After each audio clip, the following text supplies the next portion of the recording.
maybe others will join, but for now we'll do this. So last week, we concluded with the first temple. We kind of went through biblical period, which is tenuously history. Now we're going to get into more historically verified parts of our Jewish story. So I mentioned last time, now I don't remember what the context was, but that Solomon overtaxed his people. That was a big thing. He built the temple. That was really good. He also built himself a giant palace for his many, many foreign wives. People were iffy about that. Then his son came into power and doubled their taxes again to try to increase, roads, like things that taxes should do that's important, roads, but also things like the military, his own, chariots and whatever. And the people did not like that. So, hold on, let me pull up the PowerPoint. And we'll look at that. But that's where the big stuff starts to happen, is after Solomon, not only because then it's like I said, now we're moving into much more historically verified territory, but also because this is where things like I had this problem last time too. How do I look at it in slideshow mode? Aha, there we go. Okay. But also because this is where things like the destruction start to happen. So first, Solomon's son comes into power. Nobody likes him. Not a good king. So the kingdom splits. The northern 10 tribes separate and create their own independent kingdom, the kingdom of Israel. The first king of northern Israel is Yaravam, or Jeroboam, is how it's usually anglicized. And in the south, 2 tribes, Judah and Benjamin, were called the kingdom of Judah, and Rehavam, King Solomon's son, was the first king of Judah. So Judah is where we are now descended from. As we'll see, the northern kingdom is destroyed first. And so that's where like the 10 lost tribes, they get lost. And the southern kingdom survives. Benjamin, being much smaller, gets just kind of like subsumed into Judah. And so this is where the term Jew comes from, is that, theoretically we're all descended from the tribe of Judah. Also, the Secret Book of Kings by Yochi Brandes. Yochi Brandes is a best-selling Israeli author. She has 2 books translated into English. And one of them, The Secret Book of Kings, is about this. It's about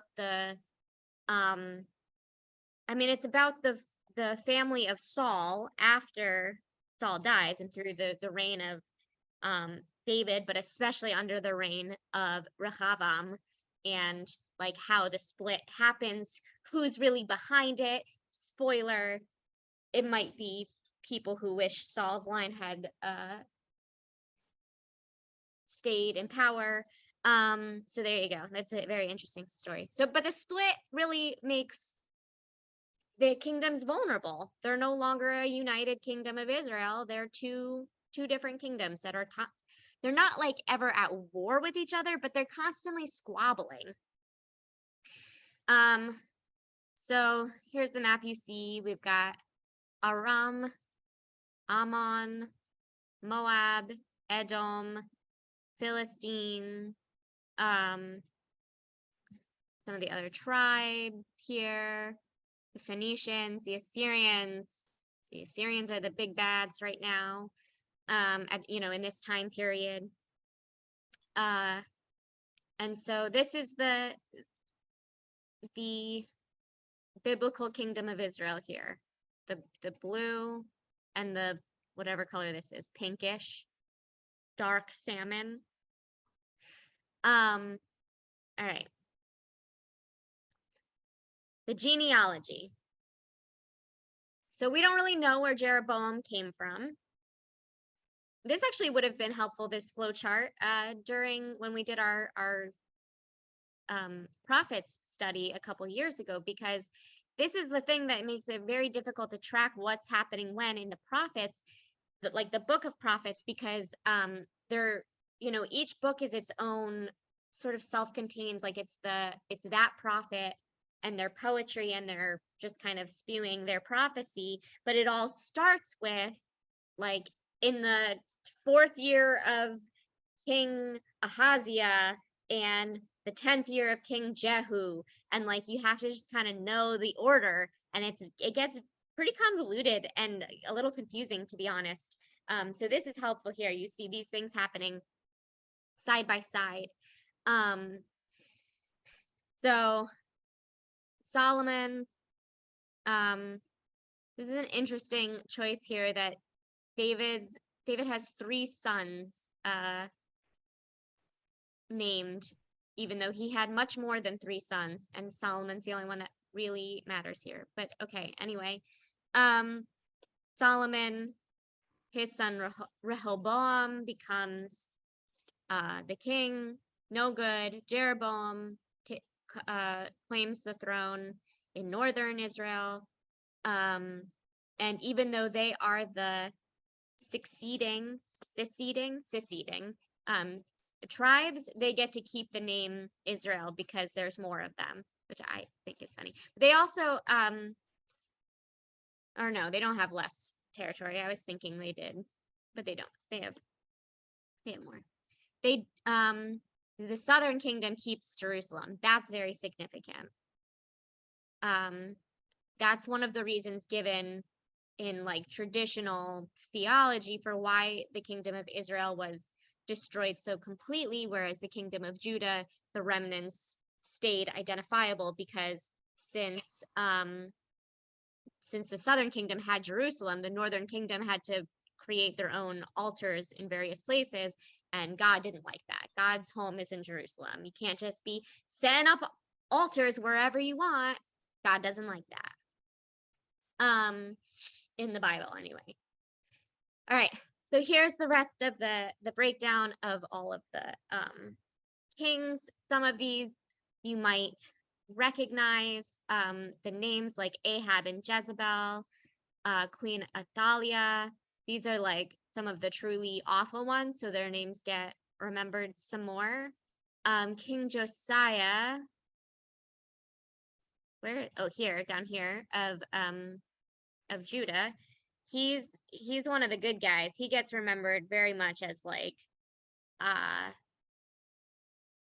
the best. A lot of these kings, it'll say like they returned to God, they prayed, they were good for like the first half of their reign, and then they did what was right in their own eyes, and they fall off the horse, so to speak, or off the wagon, and then they have to be punished.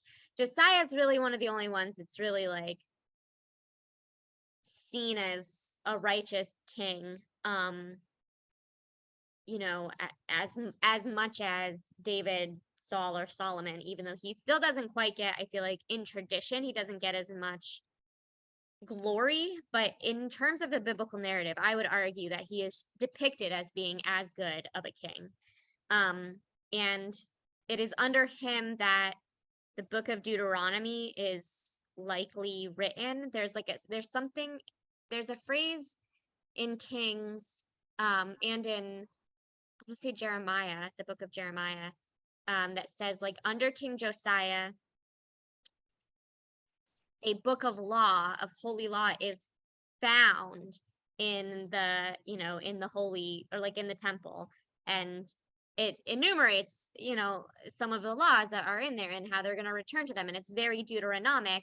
And so scholars think like maybe actually Josiah wrote those laws, or his, his court wrote those laws as a way to kind of get the people back on track and,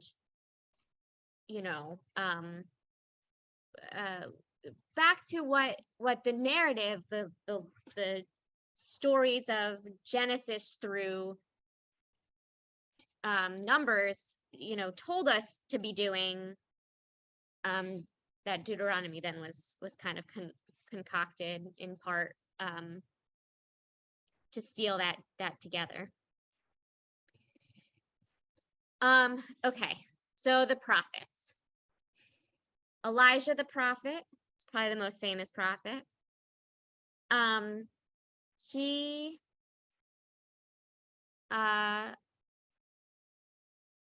comes in the early part of the divided kingdom. I guess during probably Rehoboam's and Jeroboam's reign. And then after he dies, he gives his reign over to Elisha. So during the early parts of the Kings, it's much more explicit. Like in the books of Samuel and Kings, there's a lot more like there is a prophet in the monarchic court. Like Saul has Samuel, David has Nathan, Solomon also has Nathan, and then no, I don't think he has Elijah at all. But then his son has Elijah. It's like a lot more assigned. And there's this like direct lineage of like passing down the powers of prophecy to your successor and to, I don't know how we'd have to do a closer reading of those books, but like this idea of how they're chosen, but whoever shows promise for prophecy is like cultivated. After Elisha, that line seems to kind of cut dead, because then Isaiah comes out of nowhere. Like Isaiah has this vision, and God is asking in the vision, like, we need a new prophet. Who shall it be? And Isaiah volunteers. He doesn't have a human prophetic mentor the way the others had. So it kind of like falls apart then, I guess, in the split kingdom. Maybe that's another theological factor or fallout from the split. Jeremiah is the primary prophet of the southern kingdom, prophesying the imminent destruction of the temple. So this is like after the Assyrians have sacked the northern kingdom. He sees that. He sees the Babylonians moving in on Assyrian territory, and he's like, they're gonna come do the same thing to us. He is very certain that nobody wants to listen to Jeremiah. So of course then they do it. That's what happens. There's history for you. Also, by the way, so Jeremiah is the southern kingdom. Isaiah bridges that gap a bit, and his book is actually thought to have been written by 3 different authors. And that's actually that's very new scholarship. When I was in rabbinical school, just like still not really that long ago, 2 authors were primarily what was thought. That most of the book is written by Isaiah, by the prophet, or by his scribe. Most of the prophets didn't physically write down their own prophecies, but they had a scribe that lived contemporaneously with them that wrote it down. And so there's like up to chapter 50, I want to say. So the majority of it is the real Isaiah, and then the last 10 chapters are clearly written later, like when the scholars and the historians did they kind of dig into the linguistics there, which for most of us, if we're just trying to parse, even those of us who can read the Hebrew at all, it's like I'm just trying to slog through this translation as best I can. I'm not picking up on each little like word order difference of the grammatical form and how that shifts over the hundreds of years or whatever of ancient Hebrew. So it really takes a specialist to know this stuff, but they determined that some of it, that the last like 10, 12 chapters is clearly written by someone else. And then more recently, this like emerging belief that it's actually probably even two different people written in the last, wrote the last 10 to 15 chapters in exile, probably, that the later ones were written in exile, sort of like completing the prophecy with what did eventually really happen. Yes. So anyway, so the kingdom splits. Assyria destroys the northern kingdom. The Assyrians commit a much stronger like cultural genocide when they destroy the northern kingdom. They like forcefully mix up their conquered populations. They move in Assyrians and other conquered peoples into the land of Israel. They move Israelites out of the land. They do all of this like shuffling around because, you know, it's much harder to overthrow your conquering government if you don't know who to trust and your neighbors don't speak the same language as you and all of that. Like it's, you know, when you let people kind of stay in their own communities, there's a possibility of letting them maintain their own national identity and eventually wanting their national autonomy back. So the Assyrians did not allow for that. And that's why we have the 10 lost tribes. And that's probably where like the Samaritans come from, these people that are Israelite adjacent, but different from the Jews like that formed in the second temple period, because they were distinct from the returnees from Babylon. So that's probably who the Samaritans are these like mixed peoples from the Assyrian era.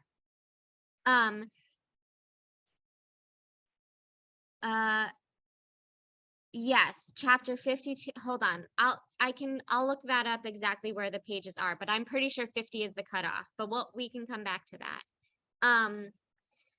Let me just finish the slideshow and then we'll come back to that. So Assyria, then Babylonia 586 conquers the southern kingdom. They are not as totaling in their destruction of national identity. They are pretty total in their destruction of the temple and the palace and the seat of power in Israel, but then they just kind of like pick up all of the best and the brightest, the scribes, the priests, the people with money, and they take all of that wealth to Babylonia, all of that wealth of brain trust as well. They just take all those people and plop them down. And that's like, you know, a lot of what the book of Daniel is about. I mean, it's about Daniel's prophecy, but it's also about how these people lived in Nebuchadnezzar's court. Like he just kind of took them for himself. And so they were definitely, you know, they were in exile. They were abused in some ways. They had to live under foreign rule, but they were allowed to maintain their own sense of self in a way that the Assyrians did not allow. And that's why then it's the Babylonian Jews that get to go back and rebuild the second temple. The Babylonian conquest of Jerusalem is marked on the 9th day of Av, which is then, of course, also what the second temple is destroyed on. Under the rule of the Babylonians, the majority of the Jewish people were exiled, but like I say, they were largely exiled in groups. So like they were allowed to kind of stay in little conclaves throughout the Babylonian territories. Jeremiah and Ezekiel turn to prophecies of comfort. So Ezekiel is the only prophet who's entirely in exile. Like he does not live through the destruction. He doesn't return. He He's writing entirely from Babylonia. He might have lived through the destruction as a child, actually. That's why I made that face. I can't say for certain that's true. None of his writings date to pre-destruction. They are only about returning. Turn the slide. There we go. Okay, destruction of the temple. Lots of depictions. What's interesting is a lot of the artistic depictions of even the destruction of the first temple, or just the first temple in general, show the temple.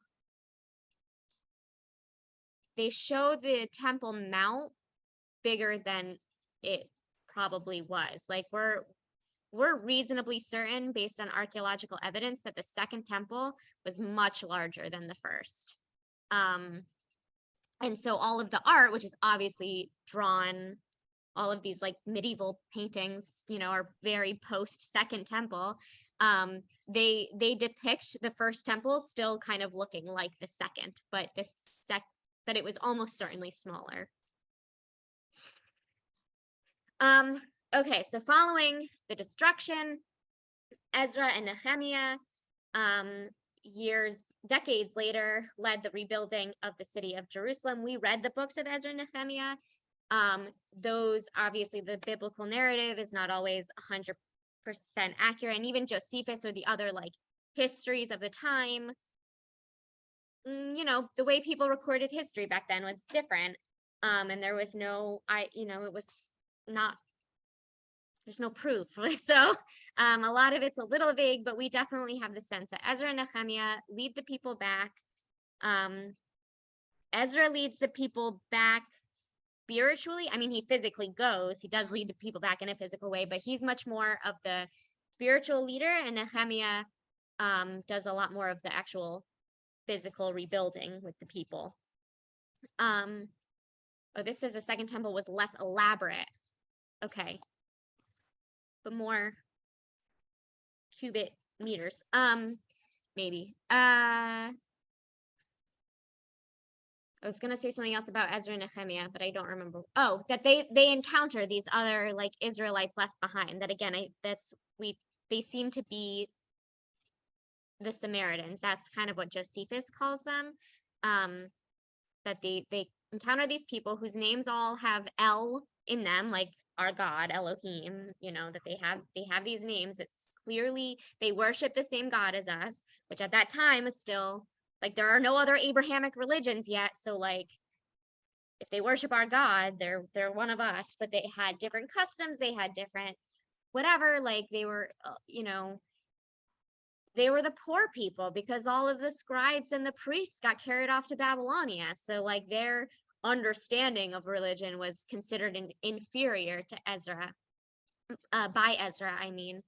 And so he did not like, yeah, it's kind of offensive if you read it now, the way Ezra kind of talks down to them and declares himself like, oh no, you've been corrupted by the Assyrians and the Canaanites and whatever, but I have for sure not at all been corrupted by the Babylonians, and I definitely have the truest form of Israelite faith that I'm going to give back to you now, and you have to do whatever I say.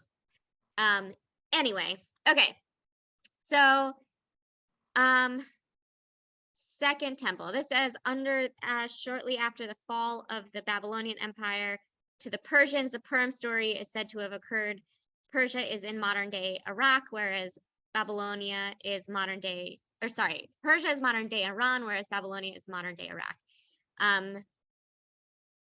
We don't really believe that the Purim story actually occurred. It's pretty clearly political satire of the time, but I would say yes, it was written in this time period of around when Persia was taking over the Babylonian Empire, and the Persians were on the whole kinder to the Jews than the Babylonians had been, right? The Persian emperor gives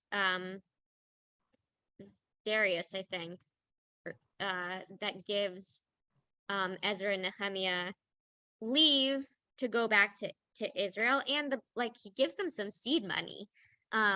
So obviously, so like under that kind of freedom, is when Jews are then allowed to write satire of, ridiculing those leaders. Because if they were living under threat of death and destruction, they wouldn't do that. Some time goes by. Okay, so this says around 300 BCE, the men of the Great Assembly formalized Jewish prayer, the Amidah, a silent standing prayer that is the center of every prayer service. The prayer was formatted at this time so that all petition would contain praise, request, and thanks for the Almighty. It's not that the prayer service as we know it was formalized in 300 BCE, but some of this started to be regulated even during the Second Temple. The time of the sages, so rabbi as a title comes for sure after the destruction of the temple, but there is a period of time where like rabbinic culture, I would call it, even though rabbi as a title didn't exist yet, overlapped a bit with the Second Temple, where there was this men of the Great Assembly, which we like this, the Mishnah refers to them sometimes. We're not entirely sure who they are. It's pre-Sanhedrin, but then sometimes later in the Mishnah, they also refer to the Sanhedrin as the Great Assembly. So unclear. They're like maybe a sort of fictionalized amalgamation of all of the sages. But anyway, there's definitely teachers teaching this time in that sort of rabbinic fashion. There are synagogues or study houses starting to crop up around the country, and the Amidah is starting to be formulated. It is not set until the Mishnaic era. Like the Mishnah really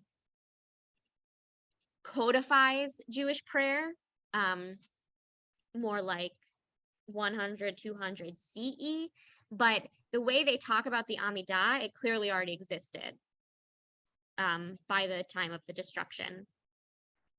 Also around this time, the translation of the Torah is into Greek, known as the Septuagint. That's a pretty big deal, the Septuagint. The Second Temple. Okay. During the Second Temple period is the Hanukkah story. People, I think, get a little confused about this because the Hanukkah story, we hear about this desecration of the temple. And I think people get desecration and destruction confused in this context. The Greeks or the Hellenized Syrians, did not destroy the temple. They did not knock it down. They offered unkosher sacrifices to their own gods in the temple. They used the temple for their own means. They put statues of Zeus and whoever in the temple. That's what was wrong with what they did in the temple. They didn't destroy anything. They made it unclean and unusable for traditional Jews. And this included, by the way, though, like, yeah, the Greek, I don't know, viceroy or whoever, the governor, put the statue in there, but a lot of the Jews at that time also wanted to be assimilated and Hellenized and still went to the temple and offered their sacrifices to Zeus. So the war in Hanukkah is in big part a civil war more than it was a war against the foreign armies. Although the foreign armies definitely fought back because they saw it as a revolt against their own power, conquest of the land. But when the Maccabees first rise up, they're largely fighting against other Jews. Then they're, of course, you know the story of Hanukkah, they are victorious, and then the Hasmoneans become the dynasty of the next kingdom. They rule the temple and are they still are under foreign control, but they are the Jewish princes of the land for the next 100 years or whatever. Hanukkah, oh, Hanukkah. All right. After the Greek rule comes the Roman rule, just like world history. I mean, you probably know some of that. When I took Latin in high school, there was a line in the book that said, there's like a Greek slave telling one of the Romans, "You Romans are more Greek than us Greeks," because the Romans they just went around retracing the Greek steps, stole back all the same land, stole all their culture, renamed their gods, but did all basically the same thing. So they did that in Israel too. They take over, they establish Herod as the king, as the like regent, and there's several Herods actually that they rule through, who's the king of the Jews. He builds the fortresses like Masada and Herodian, expanded and refurbished the Second Temple. I guess this is where it starts to be why the temple grounds that we find now from the Second Temple are so much bigger than the first, because Herod expanded it. Under Roman rule, there's still a lot of unrest, including amongst Jews, a lot of distrust, like under the Greeks. There's a lot of the priestly class becomes very what's the word? Corrupt. They're very much like in Rome's pocket, taking bribes, giving bribes. It stops being the priesthood stops being as much through the bloodline and more through class. Like if you have the money to buy yourself a priesthood, you can do it because the Romans are calling the shots, and it's not great.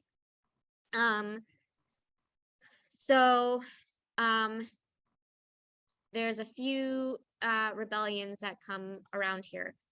By the way, during pre-70 CE, during around what we would call year 0, there were at least 3 Galileans declaring themselves to be the Messiah and like running through the countryside, declaring the end of the Roman rule was nigh. So just an interesting food for thought why one of them ended up being so much more successful, because there were several from the same region of Israel concurrently doing similar things, which I just find very interesting. Okay, so in 70 CE, Rome completely attacks and destroys Jerusalem, destroys the temple. There's like a famous stone frieze of Titus carrying off the menorah from the temple. It's a pretty big deal. And then over the next couple hundred years, there are more rebellions that rise up again. Bar Kokhba is one of the most famous in 135 CE. The one, the Masada massacre, well, it wasn't mass suicide, is around 100 CE, just before Bar Kokhba. Yeah, it's a time of a lot of unrest. There's Masada. The standard story was that everyone died, but Josephus has like a line in his history where he's like, there are no known survivors, but if nobody got out, then how do we really know what happened? So he kind of hints that maybe somebody ran off before they all killed themselves. Bar Kokhba revolt. Bar Kokhba, by the way, was not his real name. It means son of the stars. He also thought he might be the Messiah, and Rabbi Akiva also thought he might be the Messiah, but then he wasn't. All right, so after the destruction of the temple, we come into the rabbinic period. As I said, there's like some overlap where there starts to be a rabbinic approach to Judaism in the late Second Temple period. But then after the temple is really destroyed, they're like, okay, well, now we really have to figure out what this business is. How do we be Jewish if we can't offer sacrifices anymore? How do we live in exile, in diaspora? How do we, who do we follow if we don't have a central place for the priest to lead, and B, the last couple hundred years of the priesthood has not been so trustworthy either. So like, it's clearly time for a new model. So the Mishnah is the first post-biblical book. The Mishnah, it says a concise compilation. I don't know that I would quite call it concise. It's definitely more concise than the Gemara, but whatever. Anyway, so there's 6 major sections written in Hebrew, containing thousands of individual laws. So the earliest named rabbi or sages of the Mishnah would be Hillel and Shammai. They don't, they're early enough that they're not even technically rabbis, that they are concurrent, again, with those 3 Galileans claiming to be the Messiah. And then the latest named rabbi in the Mishnah is Rabbi Yehuda HaNasi.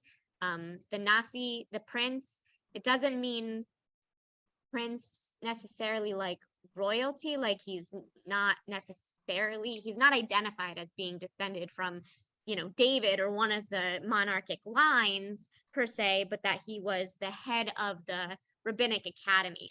That Nasi is sometimes also translated as like president. So he oversaw the compilation of the Mishnah.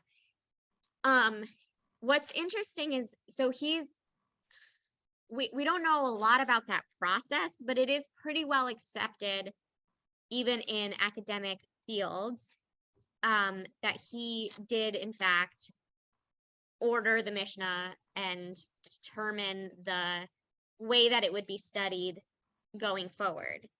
The Talmud has a similar, the Gemara has that the last generation of rabbis named is Rav Ashi and Rava, I think, whoever Rav Ashi's chavruta is, I can't remember, that they are, because they're the last named rabbis in the book, or like, the oldest, the most recent, that they are considered having closed the Talmud the same way Yehuda the prince closed the Mishnah.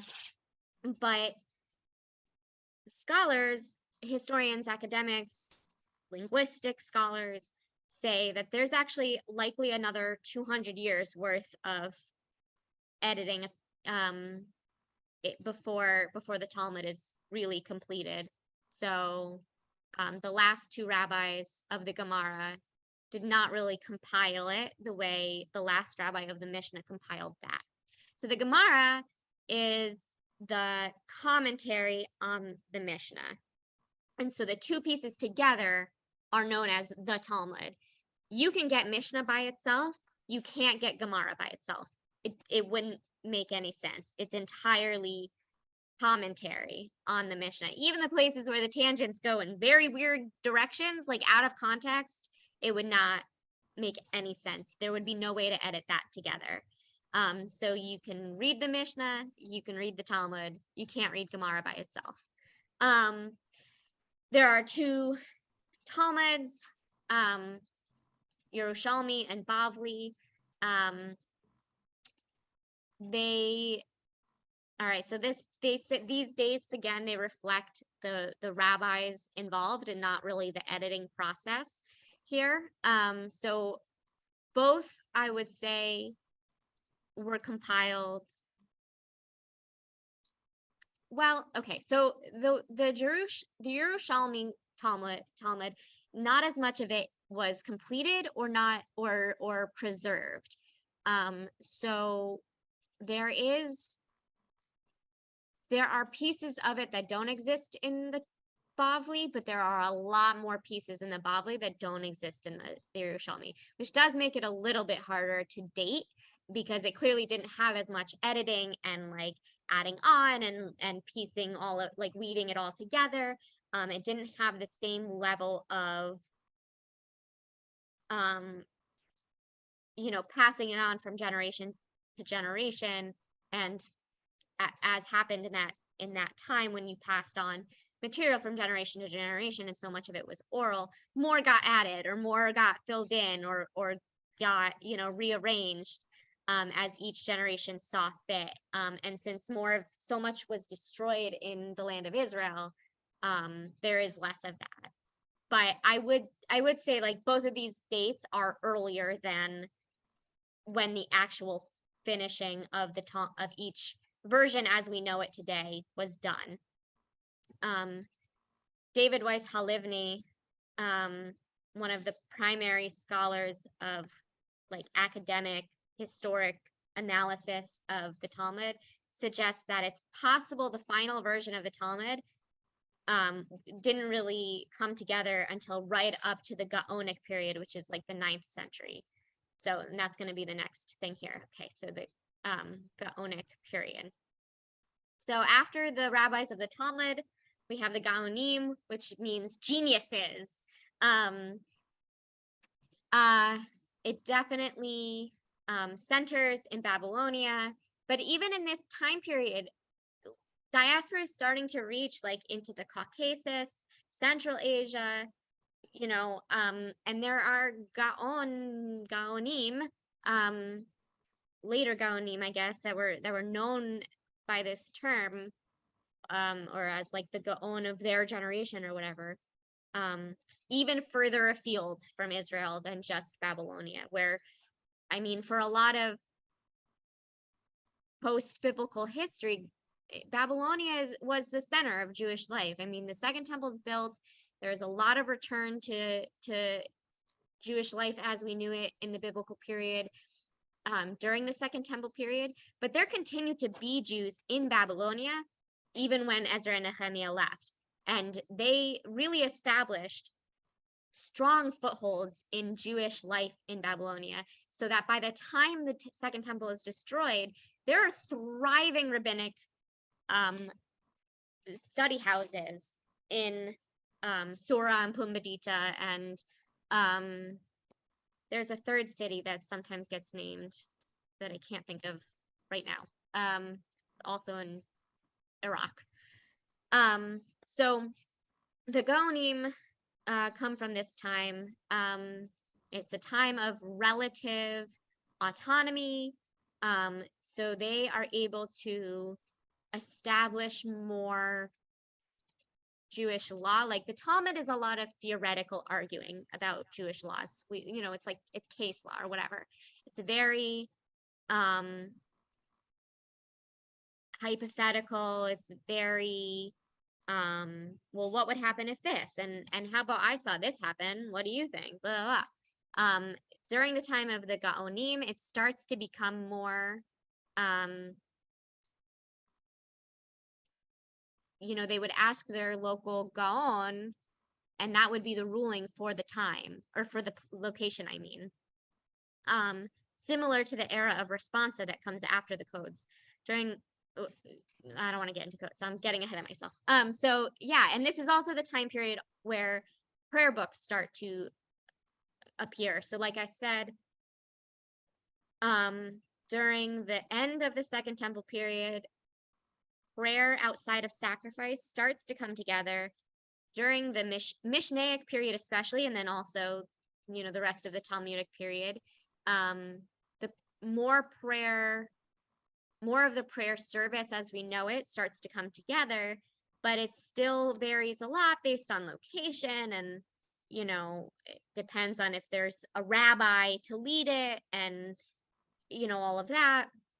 so the Gaon, like Sadia Gaon, for example, 9th century, or Rav Avram Gaon, I want to say 8th or 10th. He's not in the same century as Sadia, but close. They both issue, I want to say he's 8th, that Rav Avram was the first. Anyway, they both issue the first two Sidurim, and they weren't, they're not mass produced, like they don't have bookbinding factories yet, but they would send a Sidur to a community that maybe didn't have a rabbi of like a Rosh Yeshiva, like big macher, and that way at least the leader would have a script to follow to lead everybody else in prayer. So it wasn't that everybody got their own prayer book. That would have been unrealistic, but some of these Gaonim would issue prayer books to less educated leaders in more remote places of the Jewish world. Okay, 600 CE. So now we've got the rise of Islam, and since most Jews at this time are still living in the Middle East, that obviously becomes significant change in Jewish life. Muslims conquered a lot of the Middle East and North Africa, and so that became the new reigning empire for the Jews to live under. They spoke Arabic now instead of Aramaic or Babylonian or whatever else, Persian. That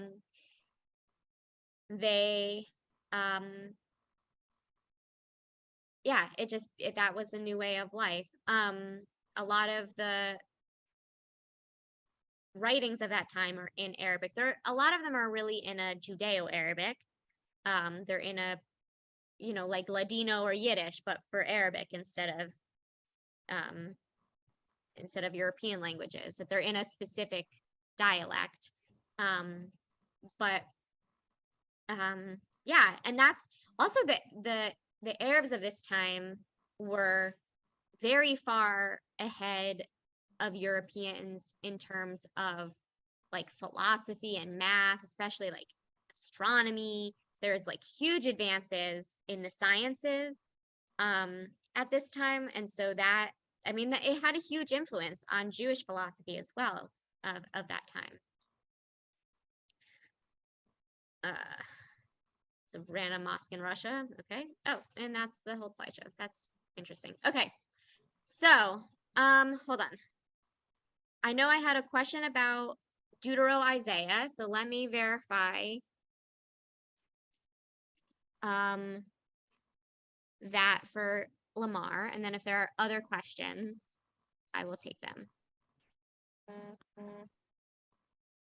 Okay, sorry, it wasn't 50, it was 40 through 55 is Deutero Isaiah. So the real prophet, the real Isaiah wrote 1 through 39, and then 40 through 55 is Deutero Isaiah, and then Isaiah goes to 60 something, doesn't he? Let me look. Yeah, and so there was a theory, I guess, for a long time then that 56 to 66 were the original guy again, or maybe they were still Deutero Isaiah or whatever. But now, like I said, the most emerging scholarship on this in the last 10 years is that in fact there was a third dude that wrote the last 10 chapters of Isaiah.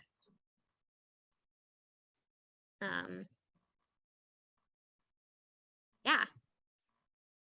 So there was another like 100 years. I'm sure there are other questions. When did the Psalms arise? What? When did the Psalms arise? Psalms. Okay. So a lot of the Psalms are credited to David. Some of the Psalms are very explicitly written in the Babylonian exile. Listen. And so The short answer is we don't know, but somewhere in between the first and second temple period is most likely. That probably none of them were actually written by David. Maybe inspired by David. We do have some historical record that he was a musician, but scholars don't really believe that any of the Psalms were written by him. Maybe written by his students or like people who were inspired by him or whatever. But yeah, so and then obviously the ones that say that are about the exile, they couldn't have possibly been written by him. So, you know, there's that. There's some of them that even say they're written by the sons of Korah, which I love because Korah in the Torah, it says Korah and all of his household are swallowed whole by the earth. So who are these sons that survived for generations and made it into Babylonia and wrote these sad psalms of, or not even sad, they're like hopeful. They have some of the psalms of like, we will return to our ancestral land, and they're beautiful. And I'm just like, yeah, sons of Korah, survivors. So yeah, that's Psalms. And similarly, the wisdom literature that's credited to Solomon, probably also not really written by Solomon, but written in in the first temple period, in, you know, around maybe the time of the split of the kingdoms or thereabouts.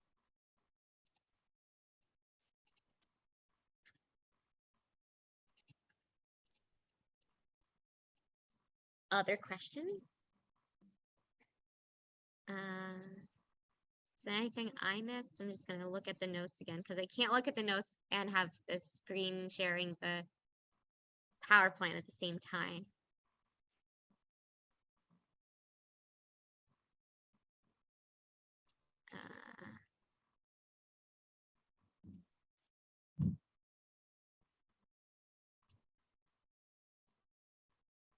Gedalia. Okay, there is one other thing. Gedalia that wasn't in the PowerPoint. So Gedalia was a governor in the time of the Babylonian conquest. And but he was like seen as like the Babylonians like left him in charge when they took all of the real leaders away. And so he was kind of seen as like a, you know, a puppet and a traitor and, you know, like capo kind of thing, like, you know. So he was assassinated by another Jew. And then that was and the Babylonians didn't replace him. They were like, all right, that's how you treat your own, then we'll just rule you ourselves. And there was not another Jewish leader in Israel. I mean, depending on how you count the Herods, which is iffy, there like really wasn't another one until to the Hasmoneans at least, and then you know, some say until 1948. So. Hey, Rabbi, I have a clarification on what you answered for me. So chapters 52 and 53, written by someone other than Isaiah. Yeah. Okay. Is that, are those chapters, so when you say that, other add-ons to the books, is it accepted that these are not inspired? They don't have any relevance to the teachings of within Judaism? And does the Talmud cover, speaks of, are these chapters or add-ons later, are they after the Babylon Talmud, or how is that? Do they speak of these add-ons? No, so the Talmud does not address that. So these are written in the time of the Babylonian exile, like before the second temple, before the return to Israel. So by the time of the Talmud, it's still like ancient history, so to speak. And so the Talmud very much accepts all of the book of Isaiah as a singular unit, and definitely Jewish tradition teaches that all of it's relevant, all of it is, the word of God. It's all part of one unit of teaching. The more like academic scholars, so within the last 200 years, what we call Wissenschaft, which I think just means science, but that's what we call it in Judaism, the Wissenschaft Judaism, which is like the ability to approach biblical study through a archaeological, linguistic, historical lens, like to really dig into the context in which these texts were written. So only, post that, 1800s, did scholars start to realize that the language doesn't match up, and that these are definitely different authors. So how that changes how we approach it as Reform Jews, I think is, it's kind of up to each Jew. I feel like generally it doesn't change it that much, because a lot of, we don't really know who wrote most of the Bible, and a lot of it's just taken on, like I kind of said last week, there are two ways to sort of approach the Bible, and to me, I find it easy to flip-flop between the two ways, and some people find it very difficult. But that you can look at the text itself and you look at it through like literary analysis framework, look at the historical context, try to understand who really wrote it, when, why, all of that, and piece together where our sacred mythos and our history come together. And I find that fascinating and fun and great. And I also find still meaning in being able to approach the stories or the words at sort of the surface level and say, like, this is how I approach it from my spiritual point of view, or like where my faith comes from. And I can just accept the words as they are when I'm looking for like God's meaning, or, my lesson for today, when I look at the Torah portion of the week and things like that. And I don't have a problem with those potentially being at odds, that I could say, like, some of Isaiah is not written by a man named Isaiah, and that's okay with me. Like, that doesn't really change how I view each, one chapter to the next. So did that answer your question? Yeah, I just was trying to get some clarification on, I guess for me, it's an individual thing, on because when I'm reading certain things and I see something and it's not necessarily you, but it's taught in a different way and it's taught differently. So if I look at something and I'm like, okay, this is saying this here, but it was written by someone else that is not Isaiah, but that's not important. I just want to know, okay, are we still looking at this as something that is inspired by God that folks should know, take serious, or not? It's just literal. So those kinds of things for me are somewhat challenging. I mean, the everyday stuff, as far as, the good deeds and commandments, or, the framework of that stuff, that stuff is pretty simple and straightforward if you can, keep that type of a lifestyle. But some of the other stuff, when you're reading, it's somewhat troubling, and I'm not sure who to ask these questions to, that I need clarification on. But some of this stuff is just like it's pointing to something, but it's not really meaningful in certain areas. So it gets a little frustrating, trying to understand certain things. So that's why I brought that up. Just want to know, it doesn't matter. Okay, this was written at this time. This person here was Isaiah inspired by God, if it was a real Isaiah, and someone else added this stuff. So that's how the New Testament it's built off of this added information. They wrote this in the New Testament or some parts of Daniel to create certain types of plot to link back to what they considered Old Testament type stuff. So those kinds of things bring some concerns and questions for me. Yeah, so the added chapters in Isaiah definitely predate the New Testament by a lot. Part of what you have to be more careful with in terms of how those parts of Isaiah or Daniel get reinterpreted, it's not that the New Testament like added anything, it's that most English New Testaments are working off translations of translations of translations.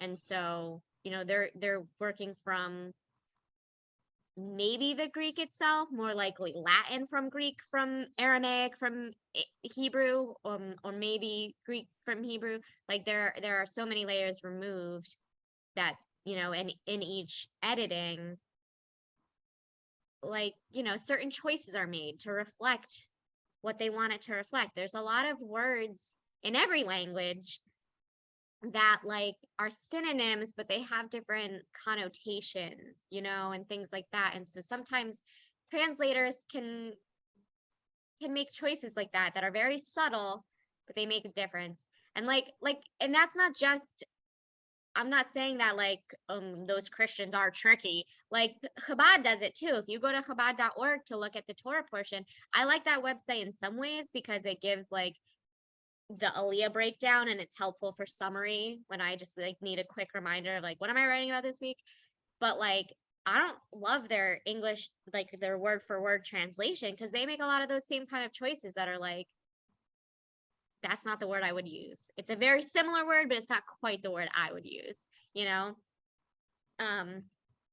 some of that's inevitable. Like JPS definitely, I've heard that complaint about their version too. Like that's whose translation it's on, Sefaria.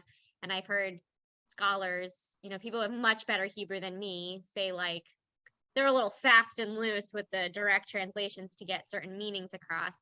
But for me, I feel like it works with how I understand those verses to read. So I'm like, yeah, that's how I would translate that.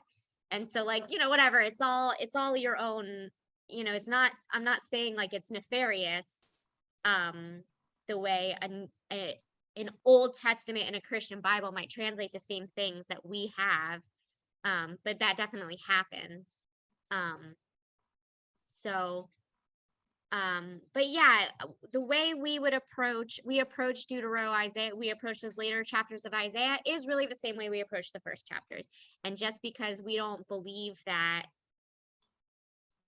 Jesus fulfilled that prophecy, or like we understand that prophecy as more metaphorical, that there's not going to necessarily be a whatever. Anyway, that's a whole other conversation from history, but like we interpret it differently, but it's still, those chapters are still valued in Jewish tradition just as much as the rest of the book or the rest of all of the prophets.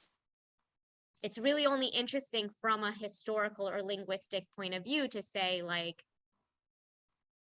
that the language changes here, and this is clearly a different author. But if you're not looking at it for that perspective specifically, and you're only reading it for Jewish meaning, then yes, I would say most people don't make a distinction.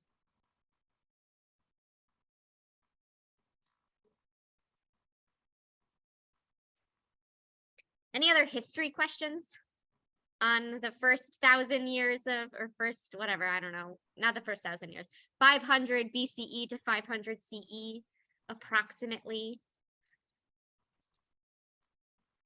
No? Okay, cool. Next week, we'll take on the next 1,000 years, and materials will be up on the website soon. All right. Bye, everybody. All right, Thank you. thank you.